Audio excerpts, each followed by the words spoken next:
para el equipo cubano. En la salida, ahí viene. Se tira un pasazo de aire, busca Michel. ¡Cuba! ¡Campeón! Todo deportista que quiera triunfar, un alto averaje debe conquistar para que el impacto se pueda evaluar y en cada jornada será un titular.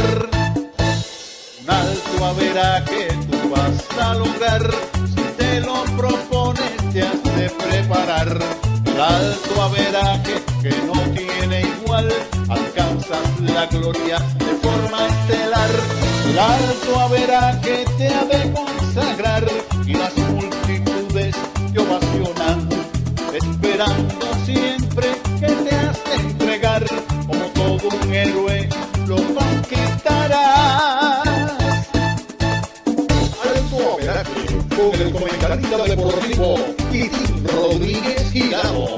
Alto averaje, alto averaje, alto averaje.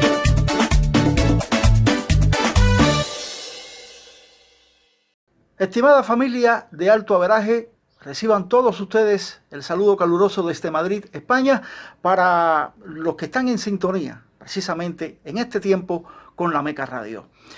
Bueno, hablar de la narración y el comentario deportivo en general, y sobre todo en Cuba, llevaría mucho más de un programa, por la sencilla razón desde que incluso antes del triunfo de la Revolución Cubana, habría que rememorar a Wenceslao Gálvez y del Monte, pionero de los cronistas deportivos en Cuba, que además fue campeón de bateo en el torneo de 1885 y 1886, defendiendo el uniforme de Almendares.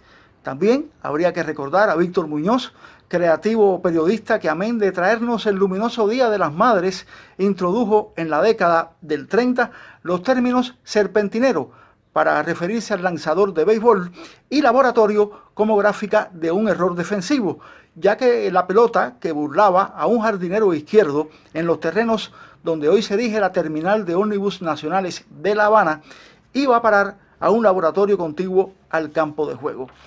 A partir de ahí, muchos artífices de la palabra en este oficio de la narración y el comentario deportivo han dejado su huella imborrable.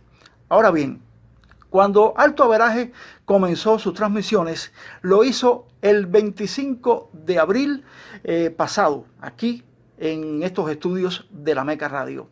¿Qué pasa? Que 20 días antes se cumplían 33 años de la desaparición física de un narrador, comentarista deportivo muy recordado por toda Cuba y, por qué no, fuera también de la mayor de las Antillas. Estamos hablando, sin duda alguna, de Juan Antonio Salamanca, conocido por Bobby. Y chirrán, una impresionante victoria del equipo Industriales, que ha empatado sensacionalmente en el primer lugar del campeonato. El público se ha lanzado al terreno, se lleva en hombros a De la Torre, que ha hecho un impresionante trabajo desde el montículo para iniciar al inspirado equipo villareño. Tenemos empate en el primer lugar del campeonato. Estimados amigos, no se muevan del dial, manténganse con Rebelde, prepárense para el segundo juego, el juego final del calendario que va a decidir el campeonato, con los equipos Villa Clara e Industriales disputándose el banderín de esta temporada por Rebelde, al ritmo de la vida. Hace algún tiempo, al desempolvar una añeja grabación del partido decisivo entre los conjuntos de Cuba y los Estados Unidos, con opción al título del Campeonato Mundial de Béisbol Aficionado en República Dominicana, celebrado en el año 1969 y conquistado por la nación criolla, se observó cómo muchas personas escuchaban agradablemente estupefactas las incidencias de aquel histórico desafío y más que todo se maravillaban por la forma excepcional y diferente en que era narrado. Ahí lanza, le tira y conecta, ¡Ojita línea! Cambia Cuba en la jardín central. Ahí torna Tony con tercera base. Tira el tiro de Iván Mojón, lo corta Greenberg. Tiempo el gol, empató el juego. Responde Curro Pérez, el Quisqueya se viene abajo. Está en primera, no queda el cuáter. Mira Salamanca, qué espectáculo más bello. Mira cómo se agitan pañuelos blancos en todas las graderías, tanto por el jardín izquierdo, por el jardín derecho. Ahí 2-2. El lanzamiento de Osborne, le tira y conecta una línea. Increíble, el jardín derecho, caña cubana. La bola se le queda momentáneamente al Rayfield, la viene por la loma. Está botando el curro, tira de segunda. Y está en segunda, la bola se escapa. La recoge ahora en tercera base y no pasa de segunda base. Rigoberto Rosique. Y Cuba se va arriba del octavo. Caña cubana. La bola en poder del derecho, Gaspar Pérez. Final del noveno, aún estrella la victoria, preparado el curro. Listo en el box. Bateando la Ribula, preparado el pitcher, ahí lanza curva, azúcar americano, Cuba es campeón mundial, ahí se tiran todos los jugadores de Cuba al terreno, están dando saltos en las tribunas, los jugadores cubanos, allí con el Curro Pérez, se llevan el curro, un momento indescriptible, el equipo cubano ha ganado el campeonato mundial de béisbol amateur. Su primera narración deportiva fue precisamente en Salamanca, a finales de la década del 40, por medio de un show radial que animaba el gran Germán Pinelli. Salamanca narró un duelo imaginario entre el estelar lanzador de Almendares, Conrado Marrero, y el fornido bateador de La Habana, Perucho Formental.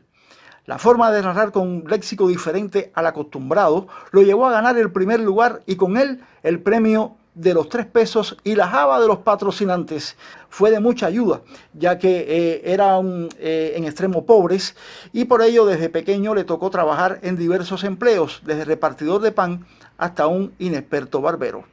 Su triunfo en el show impulsó a Salamanca, quien redobló sus esfuerzos para poder costearse sus estudios de narrador.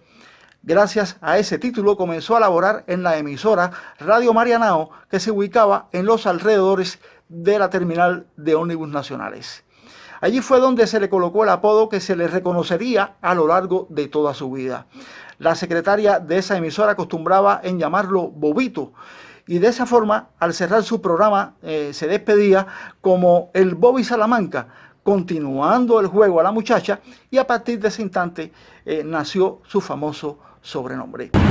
Me faltan Stevenson, Figueroa, Juan Torena, Izquierdo y Arturo López. ¿Izquierdo? ¿Es zurdo? Si Izquierdo fuera derecho sería un bidestro.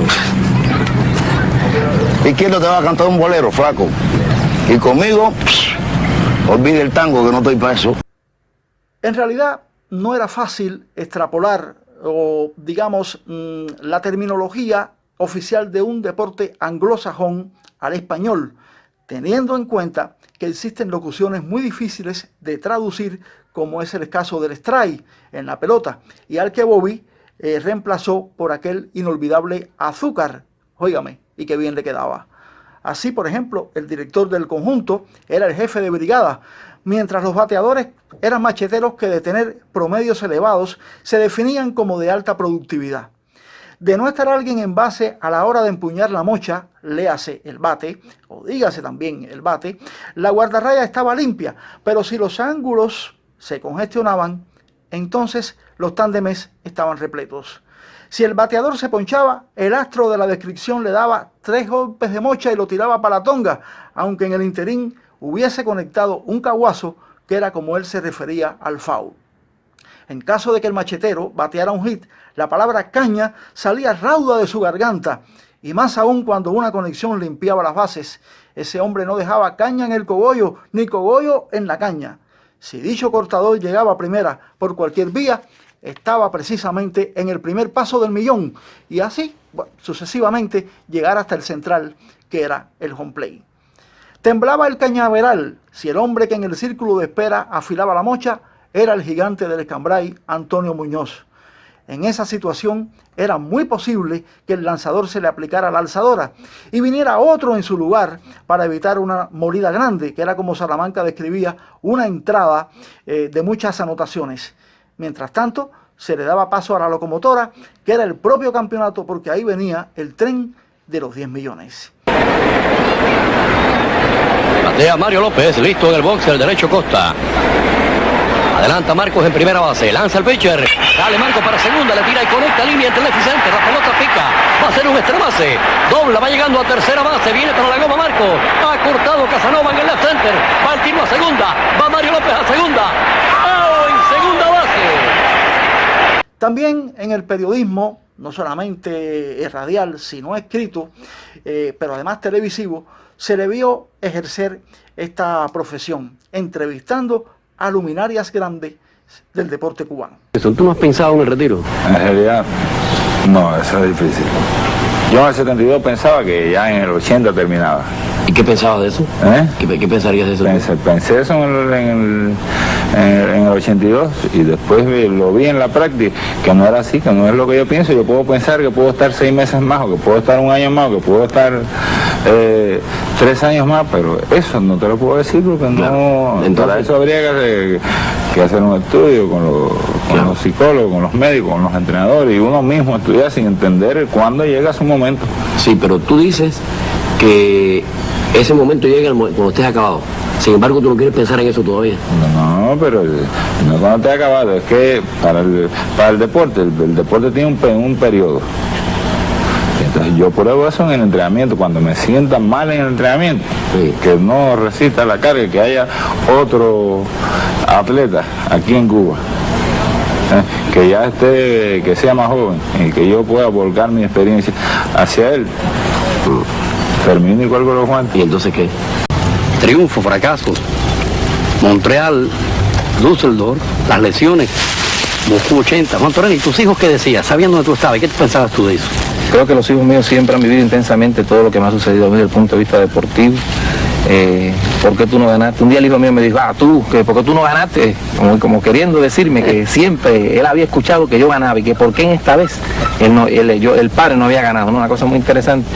Y nosotros pensábamos en ese minuto de que qué bonito que el hijo siempre quiere que el padre gane. Y que como se ponía bravo porque dice, ¿por qué tú no ganaste ahora? ¿Por qué tú no clasificaste? Cogiste cuarto, tú eres un matado, eres un malo. Entran en la curva final. Juan Torena por el carril número 3. Lo adelantan 2, 3 corredores. Aprieta el pase Juan Torena. Otro atleta se le adelanta. Hace un esfuerzo, se estira por la meta y entró en cuarto lugar. Es muy duro pensar en el retiro. Es muy duro reconocer uno mismo que sus fuerzas están mermando, porque es dejarle de poner al entrenamiento, dejar de demostrar que uno todavía es el mismo. Eso es muy duro, muy triste, que observar cómo uno ya va cediendo terreno. Y convencerse de eso uno mismo cuesta mucho trabajo. Yo tuve que reflexionar mucho en eso. Sobre todo porque ya en la arena internacional mis resultados no eran los mejores. O sea, ya no ganaba con aquella facilidad tan grande. Me costaba trabajo recuperarme en los entrenamientos. Pero uno se niega a pensar en eso.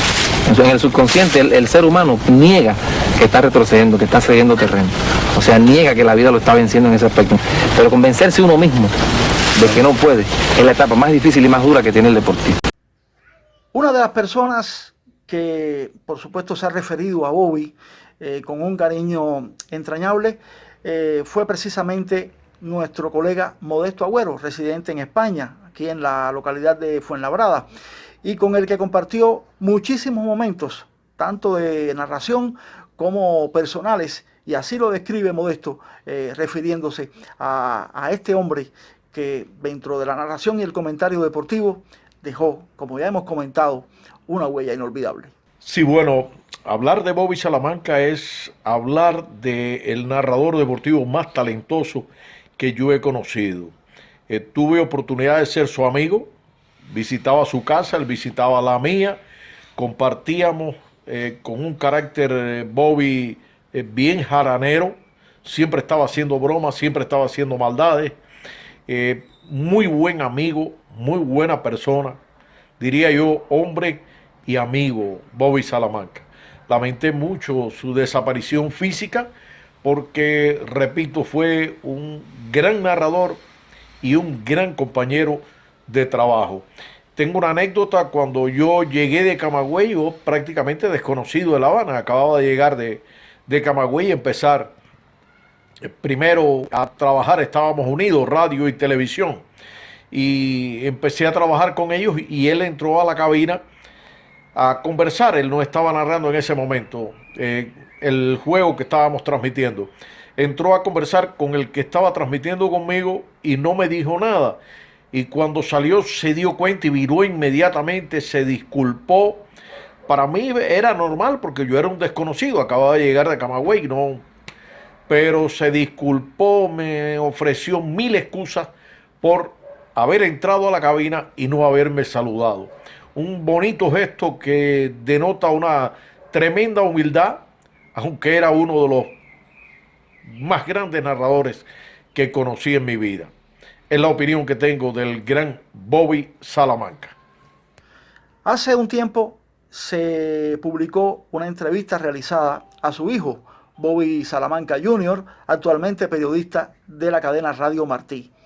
Cuando se le preguntaba sobre su padre, Bobby refirió: la verdad es que cuando era pequeño iba por los estadios de la isla con mi papá y alguien se nos acercaba y me preguntaba si yo quería ser como él, narrador. Me daba perreta de niño y decía que no. Mi viejo se reía mucho y me decía que no era mala idea. Pero a mí no me resultaba atractivo para nada, de verdad. Así cuenta el hijo de Bobby Salamanca. Yo quería ser pelotero, pero el tiempo pasó y me demostró que como pelotero me iba a morir de hambre. Mi padre murió cuando yo tenía solo 17 años, así refiere Bobby Jr., y al final terminé estudiando cultura física y deportes con especialización en béisbol, que al fin y al cabo era lo que a mí más me gustaba. Allá por 1991, mi madre me convenció de que debía seguir los pasos de mi papá. Creo que lo hice por complacerla, pero una vez que tuve un micrófono enfrente en la emisora de Radio Coco, o sea, la COCO, quedé flechado. Aquella experiencia me hizo vivir con más fuerzas los días en la universidad. Aquello me hizo un mejor estudiante. Sinceramente me gustó. Óyeme, que se me quitaba algo de mi vida. Se me perdía lo mejor de mi vida. Que eso era lo único que yo he hecho en mi vida. Boxear. Sin dudas, la ética figuró entre los sellos distintivos de Bobby Salamanca. Nunca se creyó dueño de la verdad absoluta ni arremetió contra los árbitros. Tampoco fue cuestionador contumaz de las decisiones de los managers, ni dejó entrever parcialidad alguna por ninguno de los equipos. Se concentraba en lo que ocurría en el terreno y no se permitía distracciones banales. Más que saberlo, él sentía que narrar pelota por la radio podía ser un acto de creación, la invención de un tiempo y un espacio al que se le entregaba con absoluta malicia y sinceridad, asegura así el referido autor. De tanto narrar béisbol, fue incluso anunciador local en el antiguo Estadio del Cerro, hoy latinoamericano. De vino, todo un especialista. Llegó hasta inventar un sistema capaz de medir rendimiento ofensivo, defensivo y de picheo, el otrora célebre coeficiente Haas, las iniciales de su nombre, Juan Antonio Salamanca, que aunque ya fue superado por otras técnicas más modernas, marcó una pauta en la ahora llamada sabermetría. Pero Salamanca fue mucho más que un hombre de radio. En la prensa escrita también, como dije, hizo época, en especial en el diario Granma. Recordamos en particular la citada expresión o sección ocurrió en el estadio, donde glosaba con estilo ágil y ameno las incidencias de las jornadas beisboleras.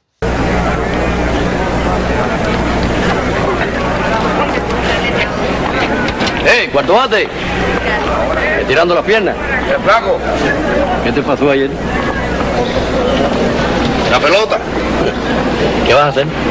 Nada, tengo la noche libre. ¿Tú sabes quién está cantando en nocturno? Izquierdo. ¿En el nocturno? No me digas que tú no conoces el nocturno. ¿Y qué hace Izquierdo en Pinar del Río? Chico, me dijo que le hicieron un contrato por 3 meses. Por cierto, quedé en verlo un ratico esta noche, para el asunto mío del libro. ¿Por qué no me acompaña? Le va a gustar verte. El biólogo está jodido. Oye, ¿por qué se lo llevaron para La Habana? Sí, el corazón no perdona. Mira que la entrevista contigo, ¿qué, compadre? Flaco, tú no sabes hablar de otra cosa. El colega Alfonso Nacianceno dijo sobre Bobby: las imitaciones en televisión, favorecidas por su parecido físico del cantante francés Charles Aznavour, la velocidad exhibida en una revista mañanera ante la pequeña pantalla para armar en segundos el cubo de Rubik, su soltura al bailar casino que le valió aplausos entre las dependientes de una pequeña tienda en Caracas durante los Juegos Panamericanos de 1983. En definitiva, esa intención de siempre irle de frente a cualquier desafío hicieron a Bobby Salamanca elevarse hasta la altura de los inolvidables. Cuando la enfermedad lo conminó a alejarse del micrófono, siguió colaborando con aquellas deliciosas crónicas no exentas que tanto disfrutaban los oyentes. Bobby Salamanca falleció el 5 de abril de 1987 en la ciudad que lo vio nacer. Su muerte dejó un vacío en la narración deportiva radial que nadie, pero absolutamente nadie, ha podido llenar. Y Chirrán, una impresionante victoria del equipo Industriales, que ha empatado sensacionalmente en el primer lugar del campeonato. El público se ha lanzado al terreno, se lleva en hombros a De la Torre, que ha hecho un impresionante trabajo desde el montículo para iniciar al inspirado equipo villareño. Tenemos empate en el primer lugar del campeonato. Estimados amigos, no se muevan del dial. Manténganse con Rebelde, prepárense para el segundo juego, el juego final del calendario que va a decidir el campeonato con los equipos Villa Clara e Industriales disputándose el banderín de esta temporada por Rebelde, al ritmo de la vida. Amigas y amigos, estamos así poniendo el punto final a Alto Averaje dentro de la Meca Radio.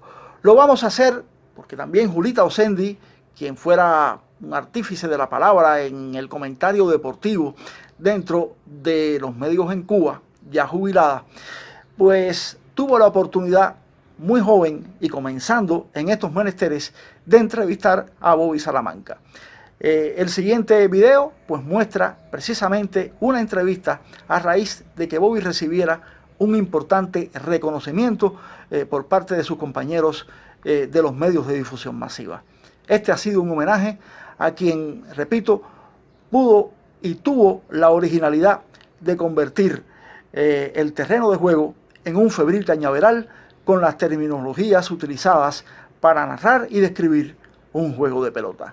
Nos vemos dentro de 7 días en Alto Averaje, aquí en la Meca Radio. Muchas gracias.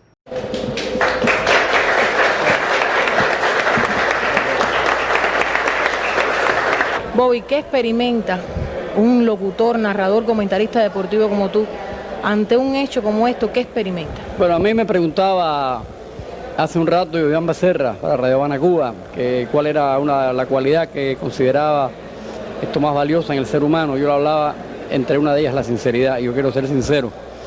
Yo recibí por la noticia de esa nominación hecha por la Confederación Panamericana, y me alegré mucho, sentí satisfacción, pero verdaderamente yo la alegría grande que he recibido ha sido hoy, porque para mí esto ha sido un homenaje que me han dado mis compañeros que vale mucho más, muchísimo más, de verdad, sinceramente lo digo, que el valor de esa demostración de cariño que me han dado mis compañeros hoy aquí, para mí significa muchísimo más que la nominación del narrador deportivo por la Confederación Panamericana. En última instancia significa también porque es mi trabajo, y yo pienso que el hombre es su trabajo. Yo me he dedicado a mi trabajo con amor, y creo que el reconocimiento que se haga al trabajo de un hombre, el hombre no puede nunca desagradecerlo, hay que ser agradecido, porque el hombre trabaja para hacer fructífera una labor determinada, y el hecho mismo de que se reconozca me indica de que he trabajado bien. Pero la demostración de afecto, de cariño de mis compañeros hoy aquí ha sido el homenaje más grande de mi vida. Bobby, yo siempre he dicho que el deporte es poesía y que hacer esa poesía es obra de un gran poeta, y tú eres un gran poeta, y esto lo hemos visto por ejemplo en la crónica de Vinén. Te digo esto porque en los últimos tiempos te has dedicado más a escribir. ¿Cómo te sientes mejor, escribiendo o comentando la pelota, narrándola? Bueno, yo me siento bien de las dos, es difícil, yo me siento ante un micrófono a narrar un juego de pelota y lo disfruto mucho, porque además me pongo en función de mi trabajo. Lo mismo hice cuando trabajé en cualquier otra actividad en mi vida, disfruté mi trabajo siempre.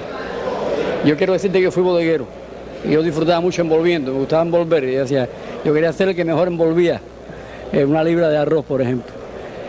Pero sentirme a escribir también me gusta mucho. Lo que pasa es que cuando tú escribes, tú ves después tu trabajo. El que tú escribes, lo que tú hablas se pierde, ¿no? Lo que tú escribes después tú lo ves, si es publicado en el periódico o si lo oyes en una crónica, por ejemplo, que se pasa después por radio tras haberse grabado. Yo lo que pienso es que la crónica es la poesía de los géneros deportivos.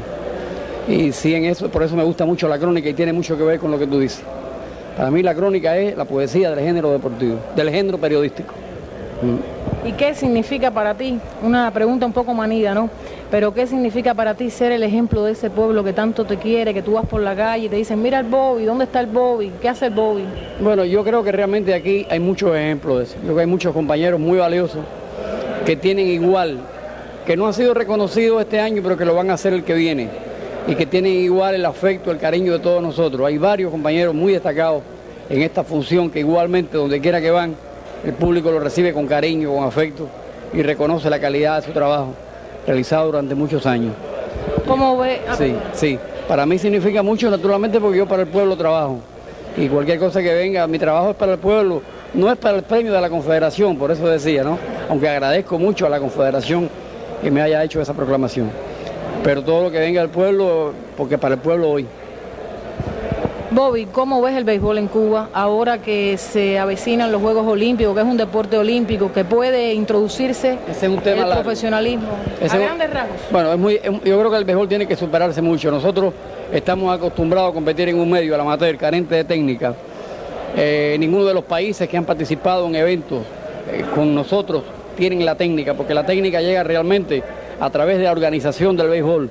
O sea, en Estados Unidos, en el monopolio, porque no es el béisbol de un país, está el béisbol como un monopolio internacional, que lo controla Estados Unidos, que tiene la técnica, que da esa técnica a los peloteros cuando los contratan, cuando los saltan al profesionalismo y lo introducen en las llamadas incubadoras, que por eso así se llaman, o sistemas de sucursales, le va dando la técnica.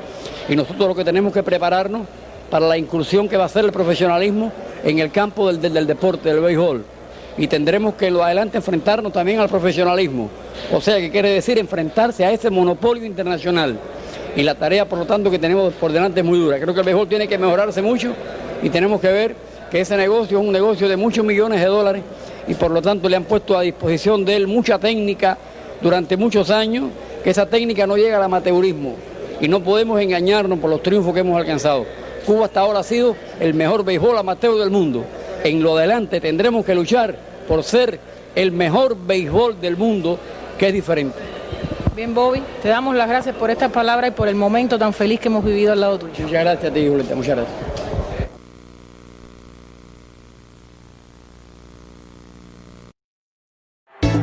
Vean el banco de Cuba.